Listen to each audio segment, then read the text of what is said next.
If a frequency distribution has some extreme scores, then appropriate measure of central tendency will be. जर वारंवारिता वितरणामध्ये काही टोकांचे प्राप्तांक असतील तर केंद्रीय प्रवृत्तीचे योग्य परिणाम काय होतील.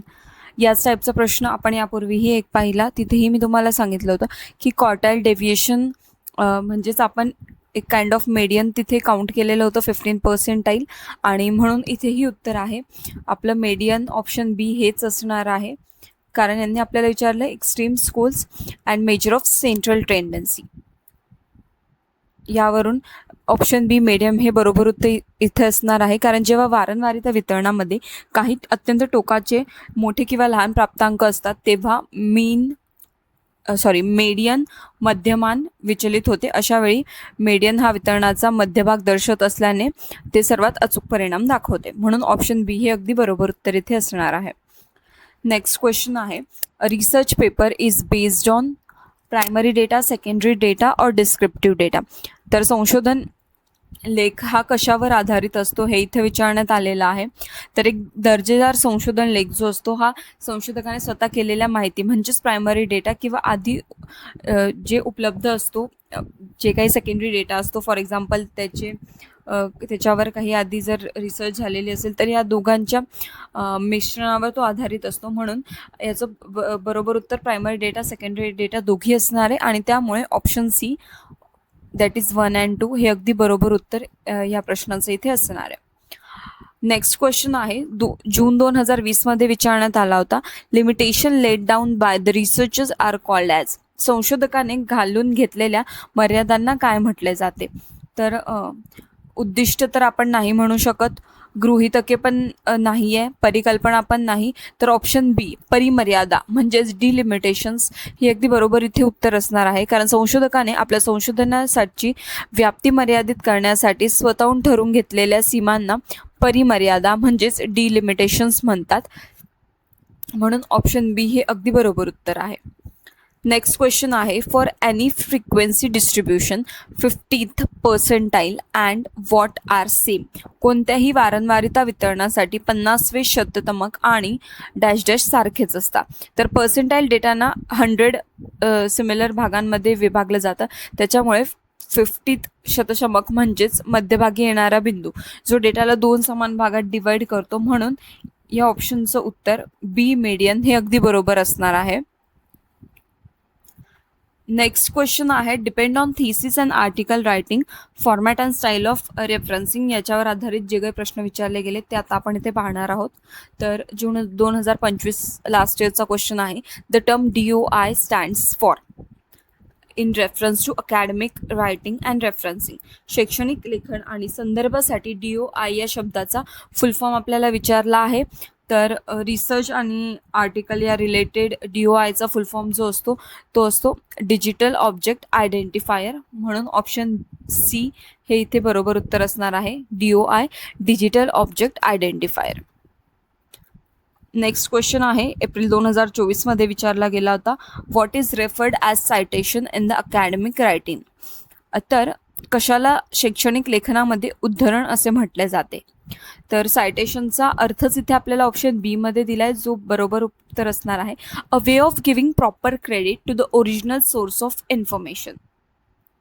शैक्षणिक लेखनात किंवा शोध निबंधात जेव्हा आपण दुसऱ्या कोणाच्या तरी बुकमधील किंवा त्यांनी रिसर्च केलेल्या बुकमधील जेव्हा कोणती माहिती यूज करतो तर तेव्हा जो मूळ लेखक असतो, जो रिसर्चर असतो, त्याला जे क्रेडिट देतो आपण त्याला सायटेशन किंवा उद्धरण असे म्हटले जाते. म्हणून ऑप्शन बी हे अगदी बरोबर उत्तर इथे असणार आहे. नेक्स्ट क्वेश्चन आहे, मार्च 2023 मध्ये विचारण्यात आला होता, standard of research journal is decided on. तर संशोधन पत्रिकेचे मानक मूल्य हे कशावर ठरते. तर इम्पॅक्ट फॅक्टर जे असतं त्याच्यावर स्टँडर्ड ऑफ रिसर्च जर्नल हे ठरत असतं.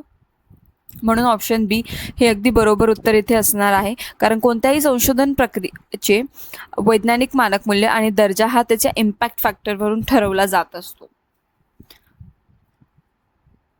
पुढील प्रश्न आहे, based on application of ICT in research, March 2024मध्ये विचारण्यात आला होता. Which ICT tool is essential for creating and managing bibliographies in research paper.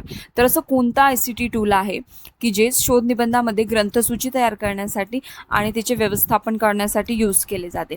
तर रेफरन्स मॅनेजमेंट सॉफ्टवेअर जे आहे ते इथे यूज केलं जात असतं शोधनिबंधाच्या शेवटी अचूक आणि शास्त्रशुद्ध पद्धतीने बिब्लिओग्राफी आणि संदर्भाची यादी तयार करण्यासाठी. म्हणून option B reference management software is an ICT tool हे अगदी बरोबर उत्तर इथे असणार आहे.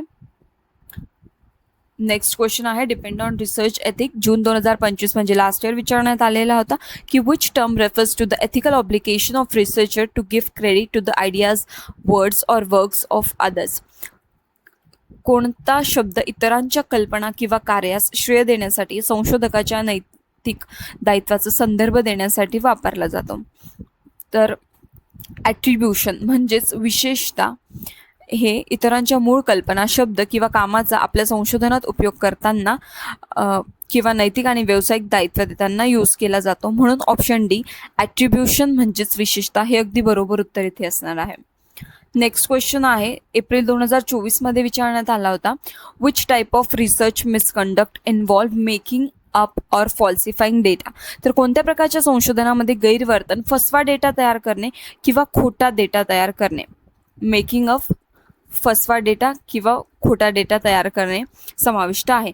तर हे आपण आपल्या एक्सप्लेनेशनच्या व्हिडिओजमध्ये पण पाहिलं आहे की प्लॅगॅरिझम म्हणजे एका प्रकारची चोरी म्हटली जाते आणि फॅब्रिकेशन म्हणजेच बनावटपणा या शब्दावरूनही आपण घेऊ शकतो की फसवा डेटा तयार केला म्हणजे काहीतरी बनावटपणा केला आहे. म्हणजे इन केस तुम्हाला जर याबद्दल काही आयडिया नसेल तर आपण यावरूनही अंदाज लावू शकतो की ऑप्शन बी फॅब्रिकेशन म्हणजेच बनावटपणा हे अगदी बरोबर उत्तर इथे असणार आहे. चुकीचा अर्थ आपण काढू नाही शकत यावरून आणि इथे बायस सॅम्पलिंगचाही काही संबंध येत नाही. म्हणून ऑप्शन बी बनावटपणा हा गंभीर संशोधन गैरप्रकार आहे आणि हे अगदी बरोबर उत्तर इथे असणार आहे. नेक्स्ट जून 2020 मधला हा प्रश्न आहे. A researcher uses data of an earlier research paper and publishes a new research paper. This is what? Like ethical, unethical, permissible और प्रॉपर. एक संशोधक पूर्वीच्या संशोधन लेखनातील माहिती वापरून नवीन संशोधन लिहितो. तर हे काय आहे? नैतिक आहे, अनैतिक आहे, मान्य आहे की योग्य आहे? तर ऑब्व्हियसली पूर्वीच्या संशोधन लेखनातील माहिती आपण वापरून नवीन संशोधक लिहितोय म्हणजे कॉपी करतोय काहीतरी, तर ते नैतिक तर नसणार आहे किंवा मान्यही कोणी करणार नाही आणि योग्य तर नाहीच नाही. म्हणून ऑप्शन बी अनैतिक, अनएथिकल हे अगदी बरोबर उत्तर इथे असणार आहे. मार्च 2023मध्ये हा प्रश्न विचारण्यात आला होता. If a frequency distribution has some extreme scores the appropriate measure of variability will be. जर वारंवारिता वितरणामध्ये काही टोकांचे प्राप्तांक असतील तर विचलनशीलतेचे योग्य परिणाम कोणते आहे? तर यात ऑप्शन्स दिलेले आहेत. Range, quartile deviation, average deviation and standard deviation. तर याचं बरोबर उत्तर असणार आहे क्वार्टाईल डेव्हिएशन.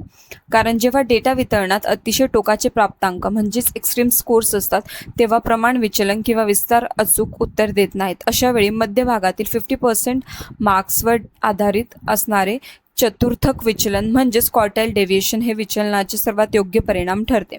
तर यात आपण पाहू शकतो की क्वार्टाईल डेव्हिएशन एक्स्ट्रीम स्कोर्ससाठी त्यांना म्हटलेलं आहे. याच टॉपिकवर अजूनही प्रश्न विचारले गेलेले आहेत यापूर्वीच्या PYQजमध्ये. तर तिथे त्यांनी ऑप्शन मेडियन दिलेलं आहे. तर इथे आपण पाहू शकतो की 50% गुणांवर आधारित म्हटलेला आहे. तर हा क्वेश्चन्स या दोन वेमध्ये पण विचारला गेला आहे. एका याच्यात क्वार्टाईल डेव्हिएशन हे ऑप्शन आहे आणि यापूर्वी जेव्हा हा प्रश्न विचारला गेलेला आहे for the same kind of question तर तिथे मेडियन ऑप्शन होतं. ते पण आपण 50% किंवा मिडल स्टेजला घेत असतो. म्हणून हा प्रश्नही अत्यंत महत्त्वाचा आहे, व्यवस्थित लक्षात ठेवा. नेक्स्ट क्वेश्चन आपण पाहणार आहोत जो सप्टेंबर 2021मध्ये विचारण्यात आला होता. Recording of reflective notes in qualitative research is called at. तर मी तुम्हाला यापूर्वी पण हा प्रश्न आपण पाहिला त्याच्यात बोलली की हा एक रिपीट झालेला आहे. तर त्यात आपल्याला विचारलं होतं की मेमोईंग म्हणजे कोणत्या नोट्स. तर आपण ऑप्शन चूज केलं होतं रिफ्लेक्टिव्ह नोट्स आणि यात आता सेम क्वेश्चन दिलेला आहे की recording of reflective notes in qualitative research is non as. तर याचं बरोबर उत्तर असणार आहे सेकंड, मेमोईंग म्हणजेच टिप्पण काढणे. गुणात्मक संशोधनादरम्यान जेव्हा आपल्या स्वतःच्या विश्लेषणात्मक आणि वैचारिक चिंतनाच्या नोंदी लिहितो तेव्हा त्या प्रक्रियेला सायंटिफिक भाषेमध्ये टिप्पण काढणे म्हणजेच मेमोईंग असे म्हटले जाते. म्हणून ऑप्शन बी हे अगदी बरोबर उत्तर इथे असणार आहे. नेक्स्ट क्वेश्चन आहे, a variable academic achievement will be measured on what. शैक्षणिक संपादन हे चल कोणत्या श्रेणीवर मोजले जाते. तर अकॅडमिक अचीवमेंट हे इंटरवल स्केलवर मोजले जात असते, कारण शैक्षणिक संपादन किंवा परीक्षेतील गुण हे इंटरवल श्रेणीवर मोजले जातात, कारण या गुणांमध्ये समान अंतर असते, पण यात ॲब्सोल्यूट 0 नसतो. परीक्षेत 0 गुण मिळणे म्हणजे बुद्धिमत्ता पूर्णपणे 0 असणे असं होत नाही, म्हणून हे इंटरवल स्केलवर मोजलं जात असतं. म्हणून ऑप्शन बी हे अगदी बरोबर उत्तर इथे असणार आहे. तर याच प्रकारे इथे आपण आता थांबूयात. आय होप तुम्हाला सर्व क्वेश्चन्स क्लिअर झाले असतील. जर काही डाऊट असेल तर नक्कीच कमेंट सेक्शनमध्ये कळवा. आणि हो, जर व्हिडिओ आवडला असेल तर प्लीज लाईक करायला आणि सबस्क्राईब करायला विसरू नका. Thank you so much.